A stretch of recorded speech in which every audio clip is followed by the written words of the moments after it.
Então, pessoal, vamos para mais uma parte aqui, né? Basicamente, das últimas partes dessa fabricação mecânica que a gente está vendo aqui no módulo 3, né? Então, vamos falar um pouco agora de umas usinagens um pouco mais pesadas, né? Então, a primeira parte que a gente vai ver hoje não é tão pesada assim, né? Mas é mais sobre uma complementação do que a gente já viu, e depois aí sim a gente vai trabalhar com duas máquinas que são de usinagem pesada. Tá? Então, aqui para a gente completar o nosso estudo, né, vamos falar um pouquinho agora, bem rapidinho, do rosqueamento, né, que é uma operação de usinagem que é para abrir roscas, né, não necessariamente usando o torno. Né, seria uma operação de abrir rosca, mas usando um macho e fêmea. Né. Então, rosqueamento, né, que é um processo de usinagem, cuja função é produzir roscas internas e externas. Né? É um dos processos mais complexos da usinagem, né? Então, porque a gente precisa dar atenção à velocidade de corte, né?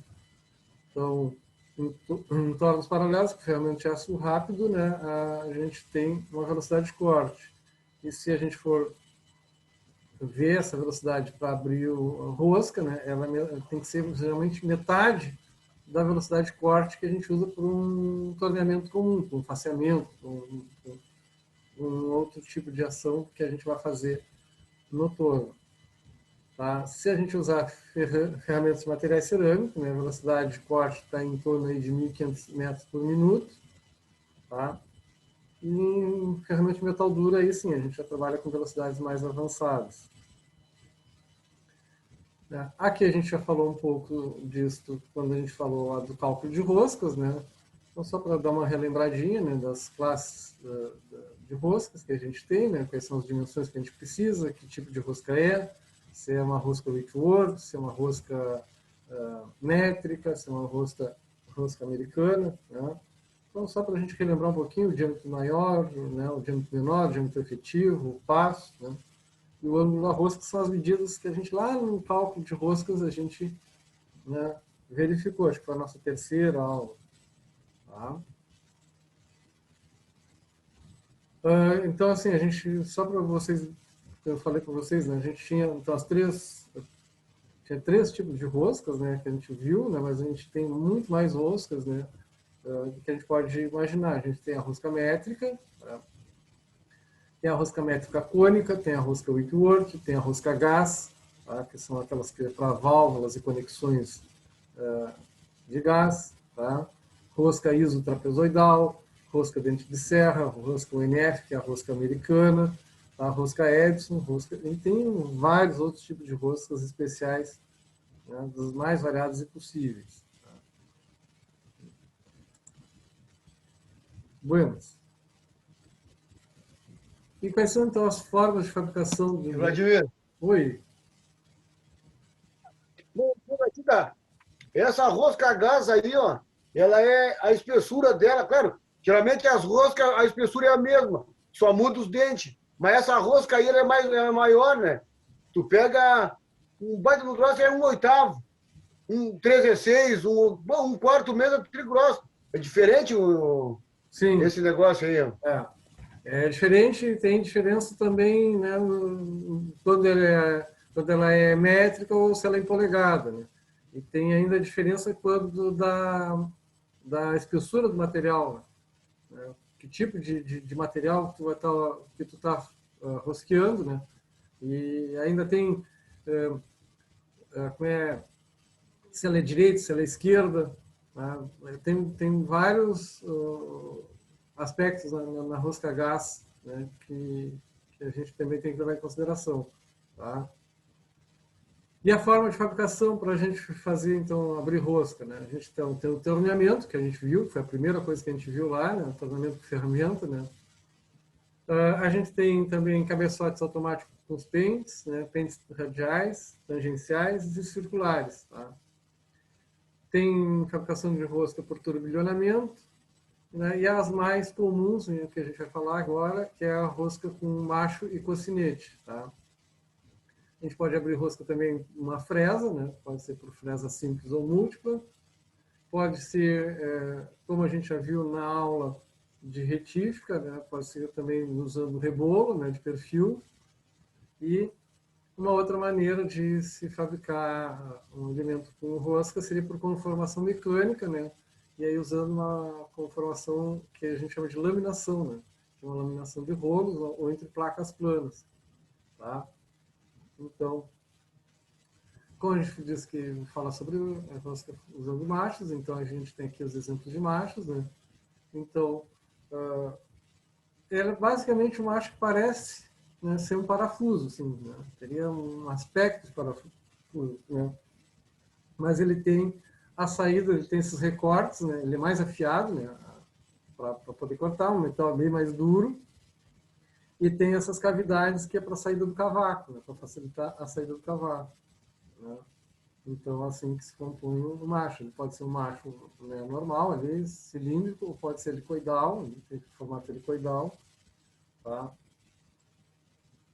E os cocinetes, né? Os cocinetes, então o macho seria para fazer a rosca interna, né? E o cocinete para a gente poder executar a rosca externamente, né? Externo. Então, o que seriam os cocinetes? Né? São ferramentas multicortantes utilizadas no corte de roscas externas, né? Então, é muito usado ali no trabalho de manutenção, de reparo, né? Nas máquinas de roscar, com exigências limitadas de precisão e acabamento. É uma ferramenta de uso rápido, tá? Inversão da rotação para a retirada de peças, né? Pode causar dor nos filetes da rosca e desgastar a ferramenta, tá? Então, se o que aconteceu, se houve né, de ter desgastado, a gente pode passar o cocinete ali para abrir a rosca novamente, numa parte que tenha sido desgastada, tá? Os cocinetes são geralmente indicados para pequenos diâmetros, né, com uso em máquinas com espaço limitado, né, para metais com resistência média, né, então assim, com rosca de até 24 milímetros, metais leves com rosca até 30 milímetros. O sobremetal para acabamento não deve ser pequeno, tá? E o sobremetal de mais desgaste vai gerar um desgaste excessivo, né? E vai ver do trancamento, vai ver quebra da ferramenta, tá? Ou do próprio porta-cocinete, né? Então, basicamente, de rosca era só assim para a gente falar en passant, assim, rapidão, né? Para dizer que não passou. E agora sim, a gente vai falar então das duas máquinas que vão fechar, né, essa parte de usinagem.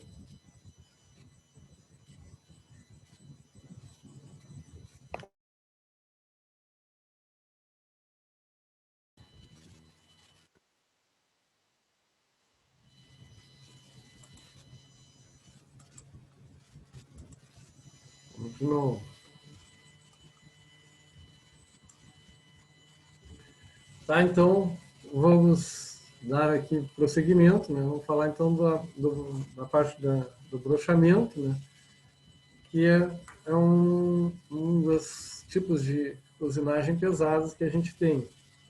Então, o que vem a ser o brochamento, né? É um processo mecânico de usinagem destinado à obtenção de superfícies quaisquer com auxílio de ferramenta multicortante, tá? Para tanto, a ferramenta ou a peça se desloca segundo uma trajetória retilínea, coincidente ou paralela ao eixo da ferramenta. O brochamento pode ser interno ou externo. Tá? Então, aqui a gente tem dois tipos de ferramentas, uma para brochamento interno, né, e a outra para brochamento externo. E a gente diz que é multicortante, né, porque vocês vão vendo ali que ele tem assim, uma série de dentes ali, ó, né, e são escalonados, né, para proporcionar a manufatura da, da usinagem num só passe, né? A preferência é que se faça num só passe ou mais de um passe se for necessário, né? Mas a ideia é que no final de passar a brocha, né, no final já vai ter aquela medida que a gente desejaria para a nossa peça. Então, tá? Então tem várias formas de falar: brochamento, brocheamento, brochagem, tá? Então, é um processo de usinagem onde a remoção do material da peça ocorre de forma progressiva pela ação ordenada de arestas de cortes expostas em série e em uma profundidade de corte escalonada em ferramentas multicortantes. Tá? Então, a ferramenta apresenta várias superfícies de corte, várias arestas de corte em sucessão, uma da outra. Tá? Só um minutinho, gente, que eu vou botar aqui o carregador.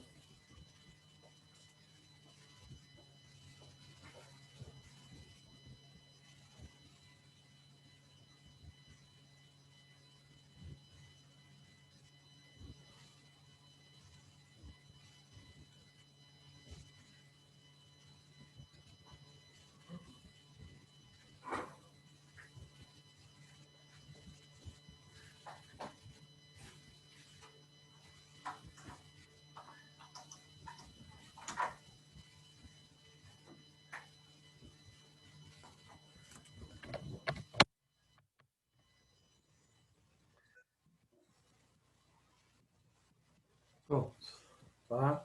Então, a gente tem ali uma série de arestas de cortes em sequência, né? Então, vai fazendo a retirada do cavaco, né?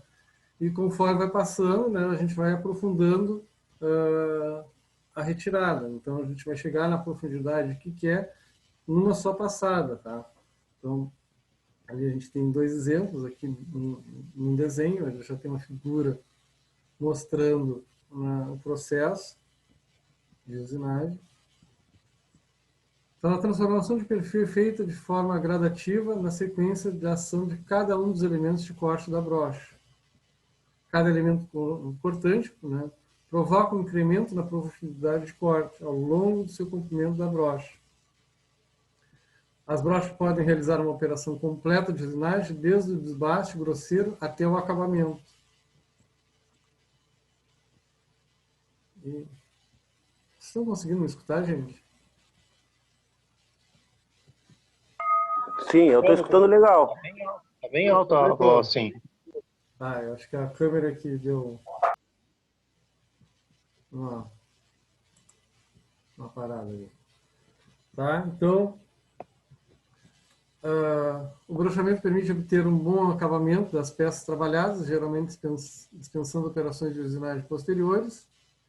A profundidade de corte pode variar na ordem de 0,06 a 0,15 milímetros, de modo que a necessidade de se remover grandes quantidades de material resulta em um número elevado de dentes. Então, quanto maior for a profundidade que eu quero, então a minha ferramenta vai ter que ter um maior número de dentes, né? O que leva à necessidade de máquinas com um curso longo. Tá? Então, se eu quero mais profundidade e preciso de mais número de dentes, né? Então eu vou precisar de uma ferramenta mais longa, maior. Né? Então, tendo uma ferramenta mais longa e maior, vou precisar de um curso maior dessa ferramenta. Tá? Aqui a gente então tem os exemplos de fase de transformação, né? Então aqui no primeiro, ali na letra A, né, a gente tem ali, vai ser para uma brochagem interna, né? Então a gente tem ali a parte da superfície cilíndrica, onde a gente vai passar a ferramenta. Então ali, a primeira fase, né? Então a gente vê que já começa a abrir as estrias ali, né? Na segunda fase, as estrias já estão mais longas, até que na quarta fase a gente já vai estar, né, com o perfil desejado. Né? Então, na letra B, ali a gente tem um perfil estrelado, né? Na letra C, um perfil tipo quadrado. Tá? Então, a ferramenta nos permite ter vários tipos de perfis de usinagem.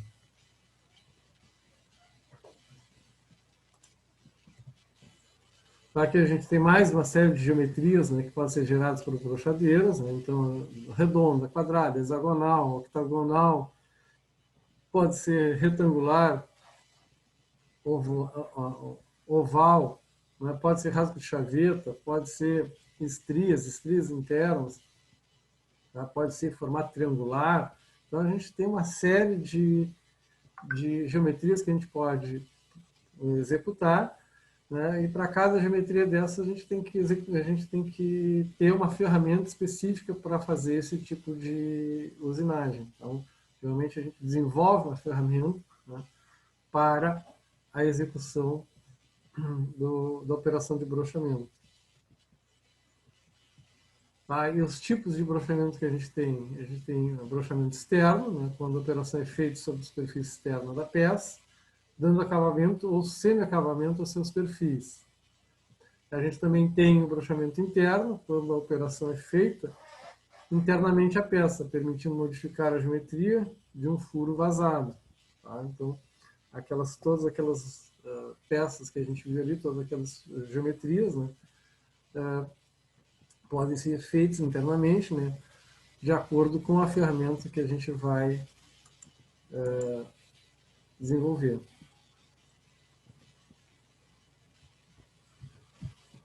Buenas. A parte, então, da ferramenta, né? Como é que a gente vai ver as partes da ferramenta da brocha, né? A gente tem ali A, B, C, D, E e F, são as partes que a gente tem. Então, o A é o suporte, tá? O B é a guia, tá? Ali, depois, a gente tem o C e o D, que são os dentes de calibração, né? Tá? Tem um comprimento cilíndrico, né? E os dentes de acabamento que tem um comprimento cônico. A parte E ali, que são os dentes de desbaste, né, que são os primeiros, ali tem os menores dentes. Né? O D seria, então, a parte que vai aumentando, graduando o serviço que vai sendo feito. Né? E no C, né, aí já são os dentes de calibração, que é para deixar na medida que a gente deseja o nosso desbaste. Tá? Ali no G seria a área de absorção do cavaco, né? E o F é o cabo, né? Aqui, então, a gente tem exemplos de visualização de vários tipos de ferramentas, né, de brochadeiras, tá? Então, a gente tem ali com perfis retos, perfis cilíndricos, então, né, outros perfis variados ali. Então, a gente tem uma ferramenta que nos proporciona bastante variedade de perfis, mas, né, todas elas são desenvolvidas de acordo com a necessidade. As vantagens de se utilizar o serviço de uma brochadeira é que as toleiras são estreitas de usinagem, ela nos proporciona um bom acabamento superficial, tá? Opa. Né? Tem uma capacidade de produzir formas variadas e complexas, externas e internas. A outra vantagem seria a vida longa da ferramenta. Então, a gente tem uma ferramenta que possui aí de 2.000 a 10.000 horas, né, de 2.000 a 10.000 peças, tá, entre afiações. Isso nos proporciona uma produção econômica, né? O custo da ferramenta é alto, né? Mas o custo da peça é baixo, né? E por ter uma produção elevada, né, esse investimento acaba sendo absorvido, né? Então, ela nos proporciona uma alta produtividade, né? A remoção de cavaco é bem rápida, pois vários dentes atuam ao mesmo tempo em sequência contínua. Tá?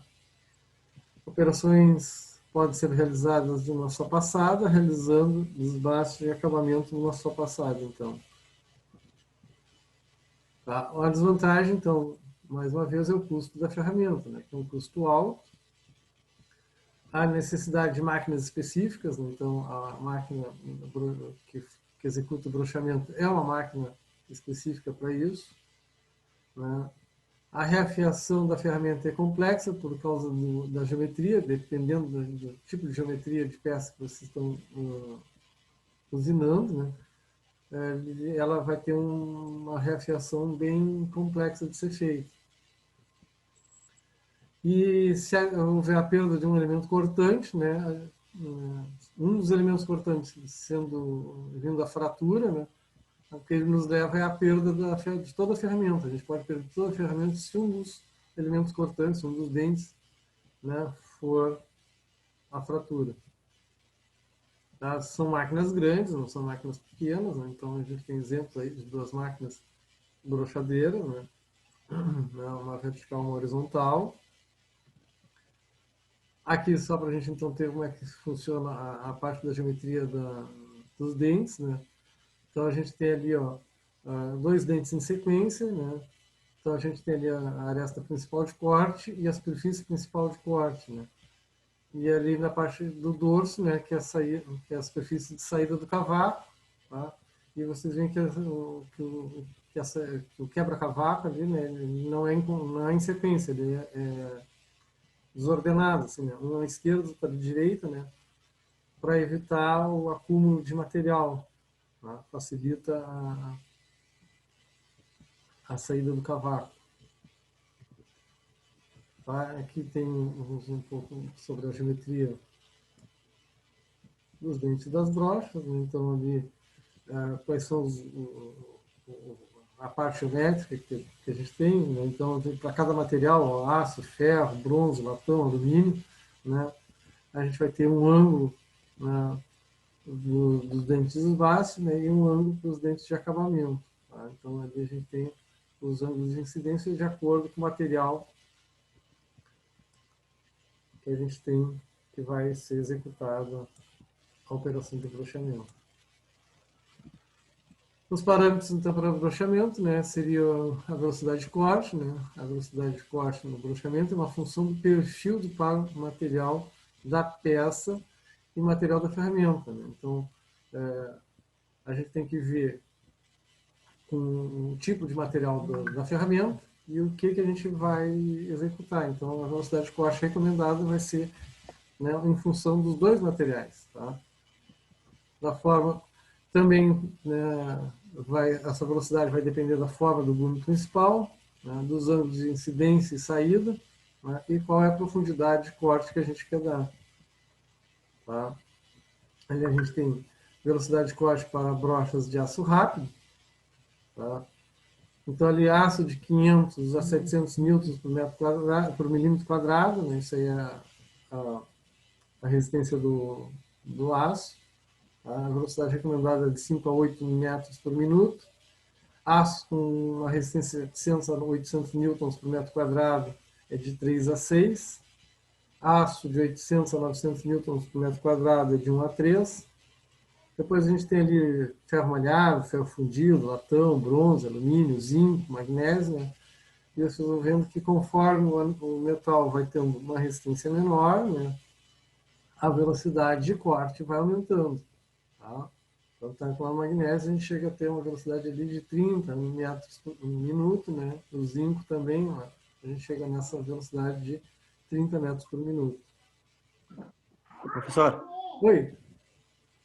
eu não sei se é só para mim, a tela tá preta e eu não consigo ver aqui. Tá preta para todo mundo, gente? Para mim tá normal.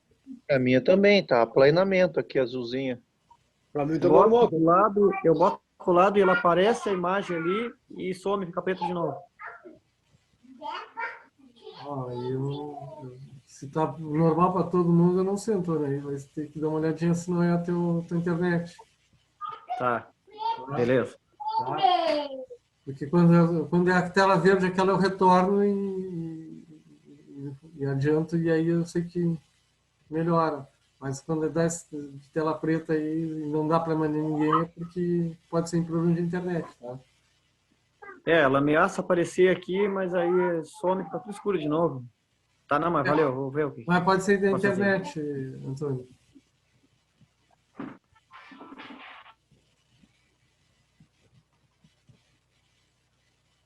E eu sumi aqui a minha câmera sumiu.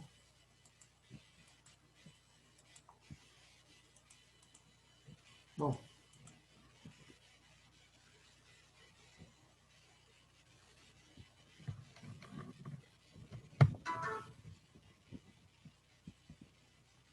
Deixa eu ver o que eu aqui com a minha câmera aqui.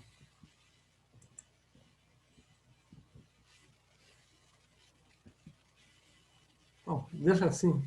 Minha cara feia também não precisa aparecer também. Não sei o que houve aqui que não está aparecendo a câmera.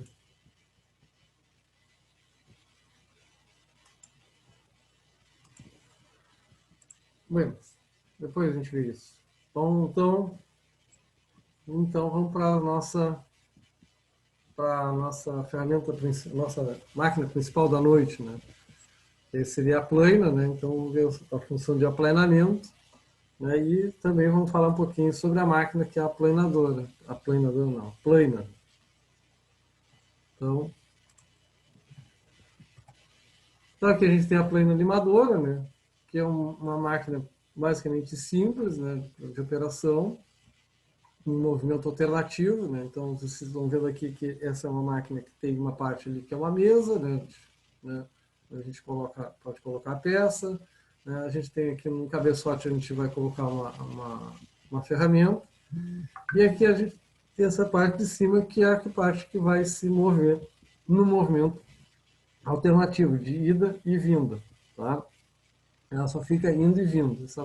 Ela tem um movimento então linear, tá?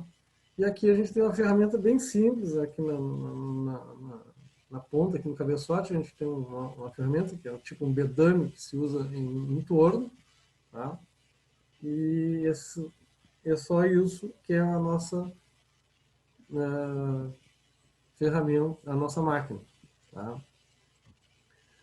Então, o que seria o aplanamento? É um processo de usinagem, né, que é destinado à obtenção de superfícies regradas, geradas por um movimento retilíneo, alternativo da peça ou da ferramenta.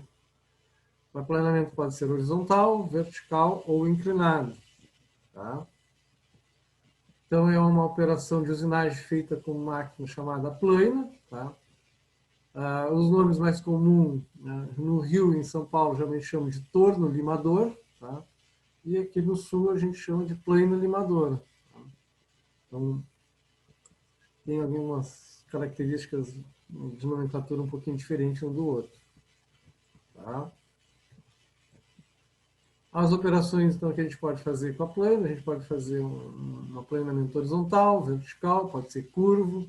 Tá? Então, a superfície usinada está ali, ó, essa parte que está ali embaixo, né? E ali a gente tem a ferramenta. Então, um aplanamento horizontal. A nossa peça vai se deslocar, né, longitudinalmente, ali a ferramenta vai se deslocar longitudinalmente e a peça vai se locomover transversalmente, né, na mesa da plana. Tá? Na vertical é o contrário, né? O movimento de aplanamento é feito na vertical em relação à peça. Tá? A gente pode, então, também ter um aplanamento em função da ferramenta estar inclinada em relação à peça. Né? A gente pode usar a ferramenta para fazer ranhuras, né? E a gente pode usar também para fazer um acabamento fino, né? Usando a plana limadora. Tá? Então, o aplanamento de superfície, né? Então, vocês veem ali que a ferramenta vai fazer sempre um movimento, né, longitudinal, enquanto que a ferramenta faz um movimento transversal em relação à peça. Aí eu posso fazer um aplanamento externo, eu posso fazer um aplanamento interno, né? Eu posso usar essa plana também para fazer rasgo de chaveta. É uma das utilizações uma das maiores utilizações da plana limadora é para abrir rasgo de chaveta. Tá? Ou para abrir estrias, abrir ranhuras, como a gente está vendo aqui, uma plana fazendo, né, ranhuras, né, para abrir parece ser uma cremalheira. Então, quais são as partes que compõem a nossa plana limadora? Talvez as três partes principais é a mesa, o cabeçote, tá? E o torpedo, o trenó, né? Depende também do local onde a gente está. Uns chamam de trenó, outros chamam de torpedo, tá? Devido ao movimento, né, longitudinal do carro superior ali. Tá? Então, a plana limadora é uma máquina cujo movimento principal é o retilíneo alternativo, né? E a gente, pode utilizar ela para fazer superfícies planas, rebaixos, perfis, cunhas, rasgos de chavetas, rasgos em T. Então, tem uma série de coisas que a gente pode utilizar para fazer a nossa, utilizar na nossa plana. Então, ele consiste em obter superfícies planas em posição horizontal, vertical ou inclinada. Esse aplanamento pode ser realizado com o emprego de ferramentas que têm apenas uma aresta cortante, que retira sobre o metal com movimento linear. E essas operações de aplanamento são realizadas com o emprego de ferramenta monocortante, né? E essa ferramenta monocortante, geralmente a gente vai chamá-la de bedame. Tá? O aplanamento é uma operação de desbaste, por isso, dependendo do tipo de peça que está sendo realizada, pode ser necessário o uso de outras máquinas para a realização posterior de acabamento, que dão maior exatidão às medidas. Então, eu posso passar por uma plana, fazer todo o aplanamento, e, de repente, no final, levar essa peça para uma retífica, né, e dar o acabamento final. O aplanamento apresenta grandes vantagens na usinagem de réguas, bases, guias e barramentos de máquinas, porque cada passada da ferramenta é capaz de retirar o material em toda a superfície da peça. Tá? Nas operações de aplanamento, o corte é feito em um único sentido. O curso de retorno da ferramenta é um tempo perdido, né?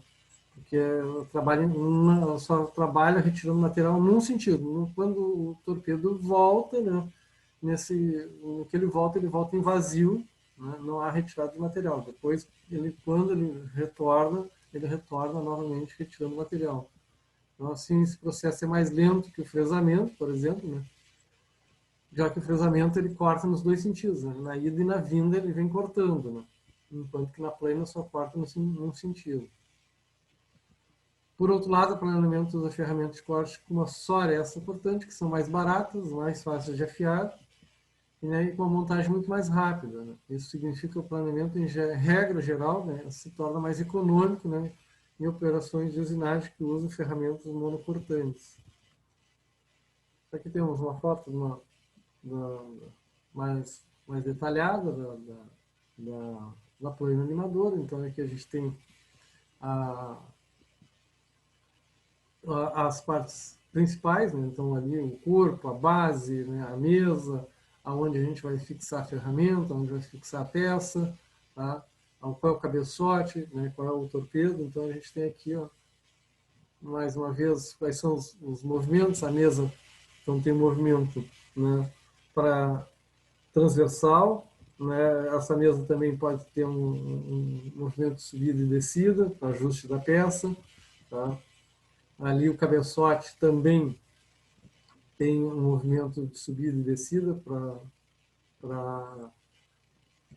executar a operação. Tá? Aqui vocês veem, então, aqui está a ferramenta, ali, que está o cabeçote, e a ferramenta está ali fixada na ponta ali do cabeçote da plana. Tá? A gente, além da plana limadora normal, a gente tem a plana limadora vertical, né, que é usada quando se quer aplanar superfícies internas de furos em perfis variados como rasgo de chaveta. Então, a gente tem aqui, ó, aqui está usando uma plana limadora vertical, porque está uma peça de grande porte, aqui uma engrenagem de grande porte, né, e está sendo executado um rasgo de chaveta nessa engrenagem de grande porte. Então, ele está usando uma plana limadora vertical para fazer esse serviço, né? Porque aí eu consigo botar essa peça que é de difícil transporte e de locação, né? Fica mais fácil usar esse tipo de máquina. E a plana limadora horizontal, que é a mais utilizada, né? Na plana limadora é a ferramenta que faz o movimento de corte. A peça tem apenas pequenos avanços transversais. Esse deslocamento é chamado de passo do avanço. O curso máximo da plana limadora, em geral, fica em torno de 900 milímetros. Por esse motivo, ela só pode ser usada para usar peças de tamanho médio ou pequeno. Tá? As operações que a gente pode, então, realizar numa plana limadora horizontal são o faceamento de topo, rasgos, rebaixos, chanfros, estrias, Tá? Essas são as principais operações que a gente pode executar numa plana limadora. Tá? Os movimentos da plana, então, na plana limadora, é a ferramenta que faz o movimento de corte, a peça tem apenas pequenos avanços transversais. Então, vocês estão vendo ali, por essa figura, né, que ali a gente tem a parte do corte, que é da ferramenta, né, que é executada pelo torpedo na vinda, né, vem retirando o cavaco, quando ele retorna, ele não retira cavaco, e no momento que ele está retornando, a gente dá o avanço, né, o passo da peça para posicionar a peça para que seja retirado o próximo filete do material que tem que ser arrancado. Tá? Então, é assim que funciona. A ferramenta passa, retira material, o torpedo retorna em vazio, enquanto ele retorna, a gente dá um avanço para que se posicione a peça para a nova retirada de material. Tá? Então, com o movimento relativo peça-ferramenta, né, a gente tem quando a ferramenta é móvel, né, ou quando a ferramenta é estacionária. Quando a ferramenta é móvel, né, é o caso do torpedo que está se movimentando e arrancando material. Tá? E quando a ferramenta é estacionária, a gente vai ver mais tarde, quando as peças são maiores, então cabe mais a peça ser movimentada embaixo da ferramenta do que a ferramenta sobre o material. Tá? O movimento principal é o movimento de corte, né? Então é o movimento que a gente tem da ferramenta, né? Que a gente vai chamar de curso útil. Né? O curso útil, então, é o curso quando está retirando o material, né? E depois a gente tem o curso de recuo. O curso de recuo é quando o torpedo retorna em vazio. Então a gente tem ali, então, qual é o curso da máquina mesmo? É o curso útil mais o curso de recuo. Tá? E tem o avanço da peça, que é executado pela mesa onde a peça está fixa. Tá?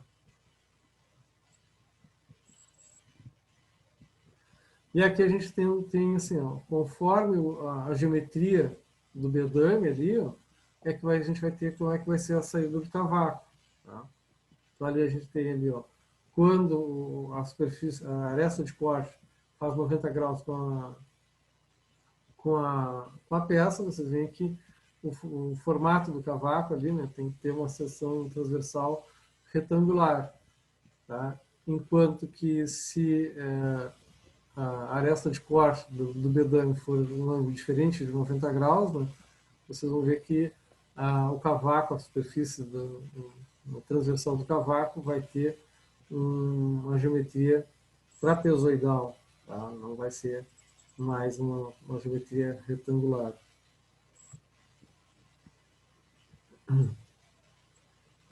Então ali a gente tem como mostrar com o mesmo tipo de cabeçote, né? Eu posso fazer um aplanamento horizontal, né, que é normal, ali a ferramenta vem arrancando o cavaco, enquanto que a peça faz um movimento, né, de transversal pela mesa. E no outro ali, o aplanamento vertical é a posição da ferramenta em relação ao cabeçote, né, e a maneira como a peça está sendo feita, está disponível, né, para ser retirado o cavaco. Então ali a peça está deitada, né, então é feito o aplanamento horizontal. Se eu colocar a peça, né, em pé, né, e eu quero usinar a lateral da peça, então eu vou dizer que esse aplanamento é um aplanamento vertical. Tá? Ele pode ser vertical em ângulo, pode ser vertical normal ou pode ser oblíquo. Né? Vai depender da geometria da peça que eu tenho para usinar. Tá? Então vai ser simplesmente como eu vou posicionar o cabeçote em relação à peça. Tá? Então ali vocês estão vendo ali essas posições, como é que a gente faz. Então é só simplesmente o deslocamento do cabeçote, né? A gente gira esse cabeçote para poder posicionar melhor a ferramenta, né? E ele está fazendo um rasgo de andorinha, está, né? Fazendo um perfil de rabo de andorinha, desculpa. Então, como é que ele posicionou? Ele posicionou o cabeçote de uma forma inclinada, né? E a ferramenta com a posição de acordo com o perfil que eu quero retirar. Tá? Aqui, então, vocês estão vendo ali só a parte da onde o bedame já está inclinado ali para fazer uma retirada de material. Tá? E quais são as partes, então, que compõem mesmo a plane, né? Então, a gente tem o corpo, né? Que é onde ficam os comandos, né? Onde vai ficar o motor, onde vai ficar, né, a parte da manivela balancim, que vai fazer o torpedo fazer um movimento alternativo. Tá? Tem a base que fica onde vai ficar fixa a nossa máquina. A gente tem ali o cabeçote móvel, né? Ou como o pessoal chama de torpedo, ou de canhão, ou de... como é que era o outro nome que eu botei lá? Agora, só voltando lá. Tá? Então, esse cabeçote móvel, ele movimenta com velocidade variada. Tá? E o cabeçote de espera, né, pode ter a altura variada ao qual está preso o porta-ferramentas. Tá? O cabeçote de espera, então, é onde a gente vai posicionar depois a ferramenta. Né? O 5 ali é onde a gente vai colocar a ferramenta. E o 6 é a mesa com movimento de avanço e ajuste na qual a peça é fixada. Tá? Então, aqui a gente tem uma visão do corpo da nossa plane. Então, ali tem todos os comandos, ali tem a parte também de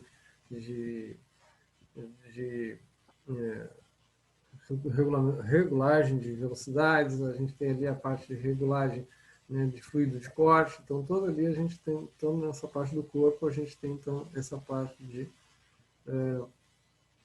funcionalidades da plane.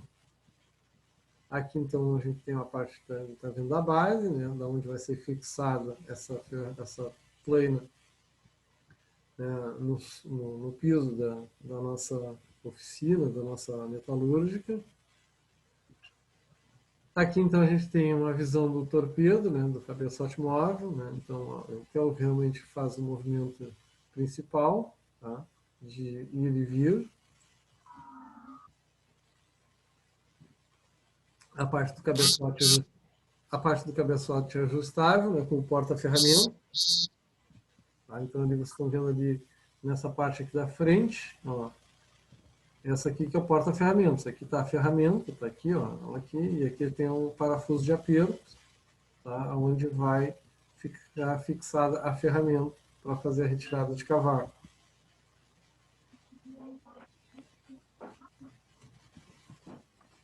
Tá?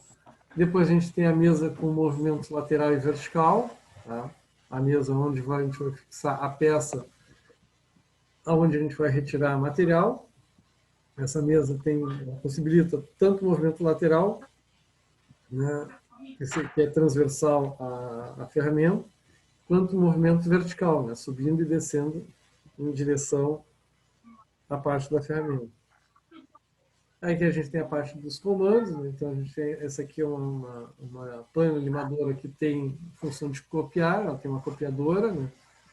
Então ali a gente tem os comandos de avanço, né? A gente tem ali a parte de cópia, né? Ela tem uma mesa copiadora do lado ali, né? Aí a gente tem um seletor de engrenagem que é para velocidades, né? Então, aqui a gente tem a seleção de velocidades. Tá, aqui a gente tem uma unidade copiadora, né? Então, tem, que nem na fresa, tem ali a copiadora. Para a plana também a gente pode ter uma copiadora. Nem toda a plana tem, né, essa unidade de cópia. Tá, e como é que funciona, então, como que a gente vai transmitir o movimento do motor, né, transformar o movimento rotativo no movimento alternativo. Então, ali a gente tem um mecanismo, né, que é do tipo biela-manivela. Tá? Então, a gente tem o motor passa, né, um movimento por uma roda maior ali, né? E depois ali a gente tem ali duas partes ali, né? O volante principal, né? Onde vai ficar fixada a biela, tá? E depois a gente tem aquela parte da castanha ali que vai correr por dentro da corrediça ali da manivela. Tá? Então, quer dizer, o volante faz a vez da manivela, tá? Depois a gente tem ali a, aquele braço menor, aqui a gente tem um braço menor, tá? Que vai ter então aqui a manivela, a biela, e depois aqui essa parte aqui onde corre a castanha é o balancinho. Né? Esse balancinho ele vai fazer só um movimento de balanço, ele vai e volta, ele só fica balançando, ele não chega a dar uma volta completa. Né? Ele só vai, ele tem um curso, né? Ele vai até um ponto, depois ele vai naquele ponto morto e volta para o outro ponto. Né? E, então ele vai arrastando o torpedo, ele leva até a frente, né? Depois que essa castanha vai até o final do curso aqui da nossa biela ali, ó, ela retorna trazendo de volta. Tá? Então, o movimento de rotação do motor é transformado em movimento retilíneo alternativo do torpedo através de um mecanismo de barra, tá? Chamado mecanismo de plano limadora. Tá? Aqui era para ser uma foto, para a gente ter uma ideia melhor, mas parece que, né, não ficou muito boa essa foto. Mas aqui a gente dá mais ou menos para ver a castanha, dá para ver a parte da ranhura ali. Tá? Então, essa aqui seria a parte onde a gente tem o curso aqui, ó. Vai ter um ajuste do curso. Então, posicionamento do curso. A peça a ser trabalhada pode ser fixada na mesa em diversos lugares. Né? Logo, o curso da ferramenta deve ajustar-se em relação à peça. Então, aqui a gente tem o volante de ajuste, né? E o travessão. Isso aqui é uma peça de ajuste que tem dentro do mecanismo para a gente, né, posicionar, para a gente ajustar qual é o curso. Vai depender do tamanho da peça que a gente... Esse curso vai depender do quê? Vai depender do tamanho da peça que eu quero retirar o cavaco. Tá? Então, aqui a gente vai ver que essa parte de cima, né, é que vai fazer, então, esse movimento. E esse curso é limitado pelo tamanho da peça. Tá? O telefone caiu. O telefone Acionamento andou caindo. principal. Né? O acionamento principal, ele produz movimento de vai e vem do torpedo. Né? O movimento de rotação do motor é transformado em movimento retilíneo alternativo do torpedo através de mecanismos de barras. Tá? Então, aqui a gente Eu tem. virei agora aqui, Eu posso ter funcionou. um curso longo ou posso ter um curso curto. Tá? Vai depender, novamente, daquela parte que a gente quer usinar. Então, aqui depois a gente tem uma série de engrenagens ali que eu vou usar para fazer esse controle de curso. Tá? Então, para posicionar essa manivela que eu tenho ali na letra A, ali, ó, é que é onde aonde eu vou colocar, né, a castanha para poder regular mais para cima ou mais para baixo, de acordo com aquela ranhura que eu tenho ali, para fazer o torpedo ir mais ou menos para frente. Tá? A ajustagem do comprimento do curso. Eu vou ter um curso longo, né? A castanha mais afastada do centro do volante principal. Então, se a castanha estiver mais afastada, eu tenho um curso longo. Se ela estiver mais próxima do volante, né, eu vou ter um curso curto. Tá? Então, se eu aproximar ela, se eu juntar ela aqui para baixo, aqui, ó, se eu colocar ela aqui, eu vou ter um curso curto. Se eu puxar ela para cima, aqui, a castanha, e fixar ela mais aqui em cima, eu vou ter esse curso longo. Tá? O acionamento do avanço, né? Que aí é a parte que faz com que a peça vá avançando, né, para ser posta sempre em frente à ferramenta para ser retirado o material. Durante seu movimento de ida, o tirante de impulso, através do trinquete, imprime a roda de catraca um curso de movimento de rotação que se transmite ao fuso da mesa, continuando o movimento. O tirante de impulso recua o trinquete, chanfrado, deslizando sobre os dentes da roda de catraca e voltando a engrenar em um novo intervalo de dente. Também se deve destacar que, girando o trinquete de 180 graus, pode-se inverter o sentido do avanço. Tá? Então, a gente tem como funciona, né, o jogo de engrenagens, né, que a gente tem para fazer com que haja o avanço sincronizado da mesa com o retorno do cabeçote.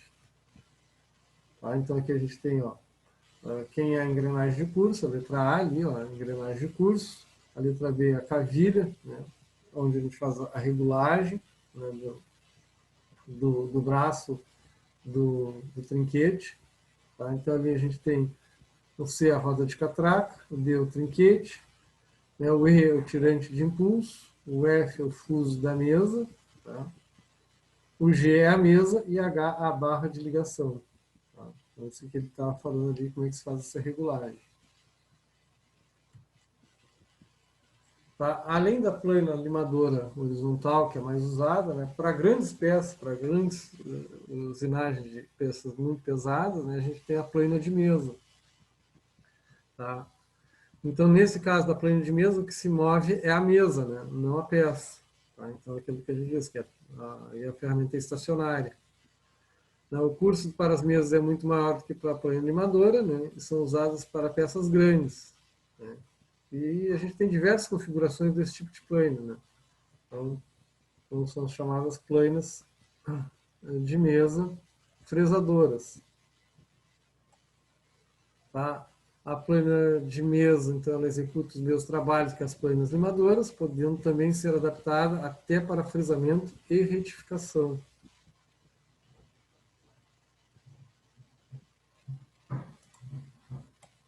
A diferença entre as duas é que a plana de mesa é a peça que faz o movimento de vai e vem, né?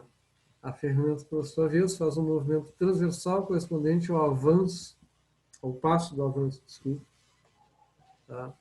Então, aqui a gente tem, ó, a demonstração de que quem está fazendo o movimento, né, de aproximação, né, pela ferramenta vai ser a peça, né, e não o vai e vem feito pela ferramenta. Então, aqui a ferramenta ela só vai fazendo o passo. Né? Então, a mesa leva a peça, né, para ser retirada num sentido, depois volta em vazio, né, depois retorna, passa novamente, né, para tirar mais uma camada de material, e entre uma camada e outra, né, o cabeçote da ferramenta dá um avanço, né, sincronizado com esse retorno. Tá? Aqui a gente tem as partes da plana de dois montantes, aqui é uma plana de mesa com dois montantes. Né? Então aqui a gente tem as partes dessa. Então a gente tem ali basicamente as mesmas partes, né? Corpo, coluna, ponte, cabeçote para a ferramenta, onde a peça vai ser posicionada, né? E 6 a mesa. O curso da plana de mesa é superior a 1000 milímetros, ou seja, 1 metro, né, mais ou menos isso, né, então para se considerar uma plana de mesa. Usina qualquer superfície de peças, como colunas e bases de máquinas, barramentos de tornos, blocos de motores, diesel, marítimos de grandes dimensões. Tá? Nessas máquinas, 4 ferramentas diferentes podem estar realizando operações simultâneas de usinagem, gerando uma grande economia no termo de usinagem. As peças são fixadas diretamente sobre a mesa por meio de dispositivos diversos. E esses dispositivos são bem semelhantes aos dispositivos que a gente usou nas fresadoras. Então, tanto para a plana limadora horizontal quanto para as planas de mesa, né, essas peças de fixação são as mesmas. Tá? E seja qual for o tipo de plano, pode ser de mesa, pode ser limadora, né? As ferramentas são as mesmas. Tá? E a gente vai chamá-las de bits, né? E geralmente fabricadas em aço rápido. Tá? Para a usinagem de metais mais duros, são usadas pastilhas de metal duro, né, montadas em suportes, tal como as ferramentas que a gente usou lá na torneada. A fixação da ferramenta, né, então, na plana limadora, né, a ferramenta é presa no porta-ferramentas por meio de um parafuso de aperto. A distância entre a ponta da ferramenta e a ponta do porta-ferramentas deve ser o menor possível para evitar esforço de fricção e vibração. Tá? Para não deixar muita ferramenta em balanço. Os movimentos que a gente pode fazer, então, o que a gente pode executar na plana? Né? Então, a gente pode aplanar horizontalmente superfícies planas e superfícies paralelas. Né? Então, isso produz superfícies de referência que permite obter faces perpendiculares e paralelas. A gente pode aplanar a superfície plana em ângulo. Né? O ângulo é obtido pela ação de uma ferramenta submetida a dois movimentos. Um alternativo, ou vai e vem, que é o de corte, e o outro é o avanço manual do cabeçote porta-ferramenta. A gente já falou sobre isso, né? Que é quando a gente posiciona o porta-ferramentas em relação à peça. Só pode ser isso, você for gira, né? A gente pode aplanar verticalmente superfícies planas, né? Combina dois movimentos. Um longitudinal da ferramenta e outro vertical. Tá? Isso aí vai produzir superfícies de referência, superfícies perpendiculares de peças de grande comprimento, como guias de mesas de máquina. É horrível fazer Hã? assim em mim mesmo. É horrível. Foi. Desafiador. Ai, velho. Mas não manda. A gente pode também aplanar estrias, né? Produzindo sulcos iguais e equidistantes sobre uma superfície plana por meio da penetração de uma ferramenta de perfil adequado. Essas estrias podem ser paralelas ou cruzadas e estão presentes em mordentes de morsos, de bancadas ou grampos de fixação. A gente pode também aplanar rasgos, né? Então, nessa operação, a gente produz sulcos por meio de movimentos longitudinais de corte e verticais alternados, de avanço da ferramenta. Uma ferramenta especial chamada bedame. E como é que a gente pode fazer, então, a fixação da peça à mesa? Né? A ferramenta exerce uma grande pressão sobre a peça, então ela é muito forte. Né? Então, a tendência é de que haja um nível de vibração bem alto. A fixação das peças pequenas é feita através de morsa, com auxílio de cunhas e calços. Ao montar a peça,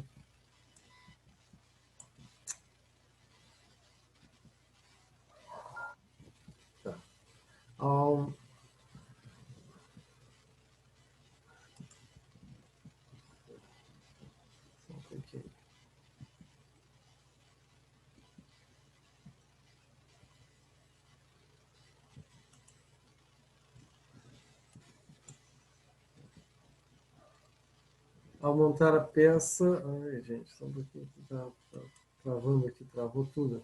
Aqui. Professor, tem uma faixa amarela aqui aparecendo no meio Tá, ela tá. Eu estou tentando me livrar dessa faixa amarela, mas não sei o que. O meu aqui tá tudo preto, cara. Agora escureceu a tela aí, faz tempo já. agora tá legal. verde. Não, tá, legal. agora tá azul de novo. Não, voltou. Mas a faixa amarela é que é o que está me enervando, essa faixa amarela aqui. Ela vai e volta. E é do Zoom isso aqui, não é do PowerPoint. Ó, lá vem ela. Ao montar a peça, é necessário certificar-se que não há na mesa, na morsa ou na peça restos de cavaco. Tá? Então a gente tem que estar sempre com a mesa limpa, né? E a morsa, né?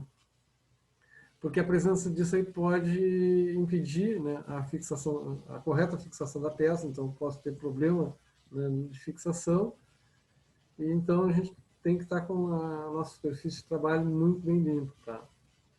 Então, para se obter superfícies paralelas, a gente pode usar as cunhas, né?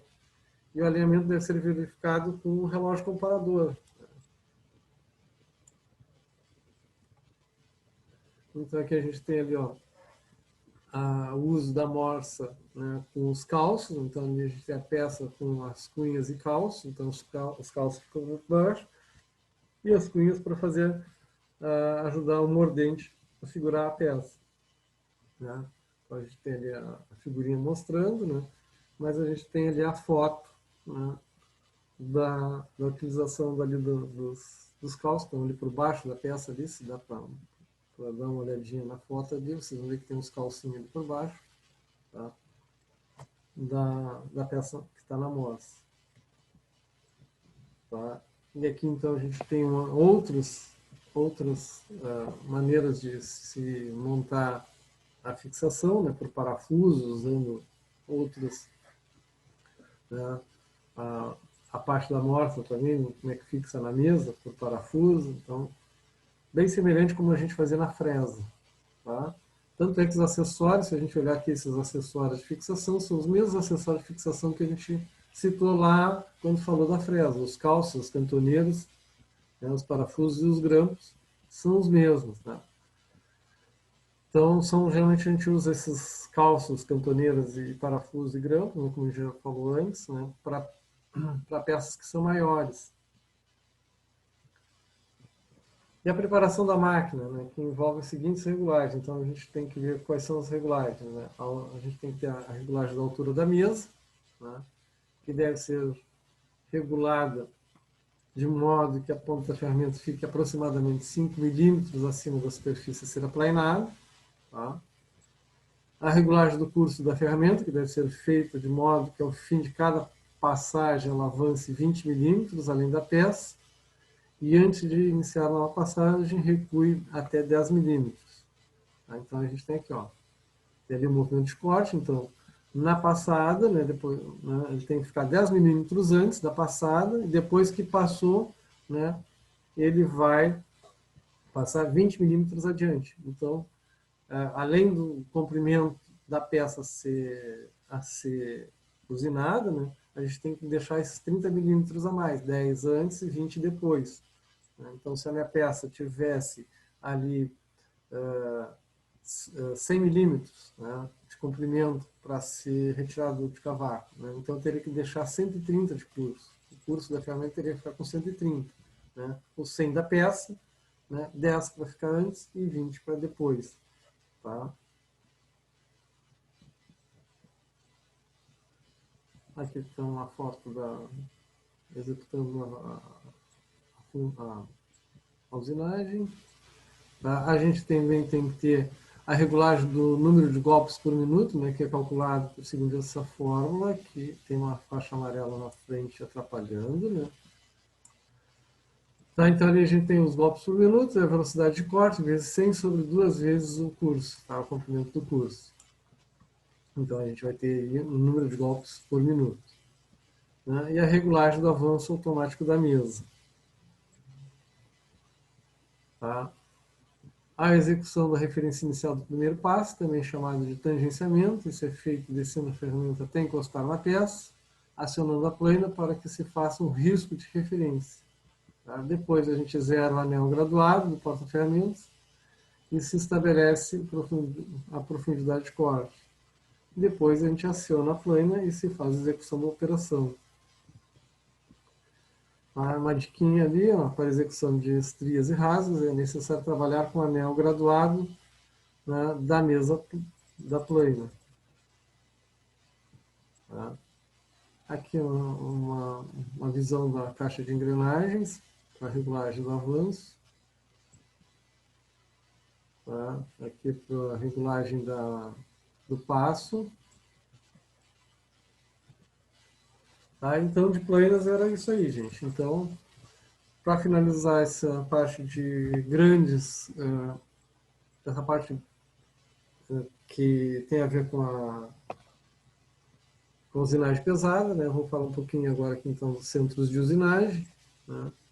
O que seriam os centros de usinagem, né? São aqueles que possuem uma grande precisão e repetibilidade, são capazes de fazer operações de faceamento, mandrilamento, furação, rosqueamento, alargamento, abertura de canais, rasgo, contorno, superfície em 2 ou mais planos, ou seja, no centro de usinagem, né, a gente vai conseguir fazer quase todas as operações que a gente viu até agora, né, numa só máquina.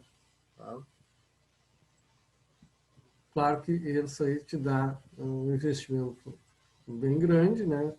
Mas a rentabilidade deles vai ser em função da grande produtividade que um centro de usinagem pode proporcionar. Né? O centro de usinagem tem características de máquinas, né? Então vai te dar um custo reduzido por peça, né? Uma grande produção, então a gente vai ter um custo mais reduzido, nos possibilita flexibilidade, tá? Porque eu posso fazer várias coisas numa mesma máquina, né? E nela eu consigo uma grande precisão das medidas de usinagem. Então aqui a gente tem as máquinas de usinagem rápidas, né? As High Speed Cutting, né? Que são as HSC, e as High Speed Mixing, as máquinas de alta velocidade, HSM. Né? As máquinas de usinagem rápida são aquelas desenvolvidas para manter altas velocidades de corte, com pequena profundidade de corte e volume de cavaco removido constante e em alta velocidade de avanço, sempre com controle preciso da movimentação e alta capacidade de aceleração. Outro tipo são as das HSC, o que elas nos proporcionam, na usinagem rápida, a pressão específica de corte reduzida, daí o nome se origina em todos os benefícios tais como possibilidade de usinar peças delgadas, redução de deformações de origem térmica e outras. Essas máquinas são capazes de reduzir substancialmente o tempo de processamento, oferecer melhor faixinha amarela, desgraçado.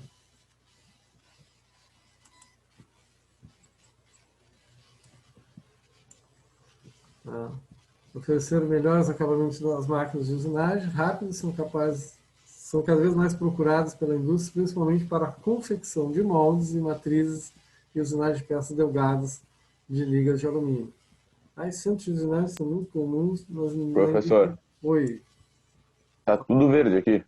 Ah, Agora voltou. Só essa faixa aí que tá mais. Oi? Só a faixa amarela que está aqui incomodando, né? Ela vai e Isso. vem, eu não sei, é do Zoom essa faixa amarela. Buenas. Né? Essas máquinas de centro de usinagem são muito utilizadas na indústria automobilística, né? Por causa da parte de confecção de moldes, né? De matrizes, principalmente de estampagem. Tá? E a gente tem, por último, os sistemas flexíveis de manufatura, né? O FMS, que é a sigla em inglês, tá? Flexible Manufacturing Systems. O FMS é uma configuração controlada por computador de estações de trabalho. Tá? Então, essa aqui já é uma coisa mais robotizada. Tá? Já temos aqui, né, de trabalho semi-independente, conectados por manuseio de materiais e carregamentos de máquinas automatizadas. Então, aqui ela já vai passar por uma classe de manufatura, que a gente vai ver depois, né, que é quando a gente já tem a parte controlada por computador. Tá? E com isso a gente encerra essa parte de manufatura. E cadê? Aí. Não vai.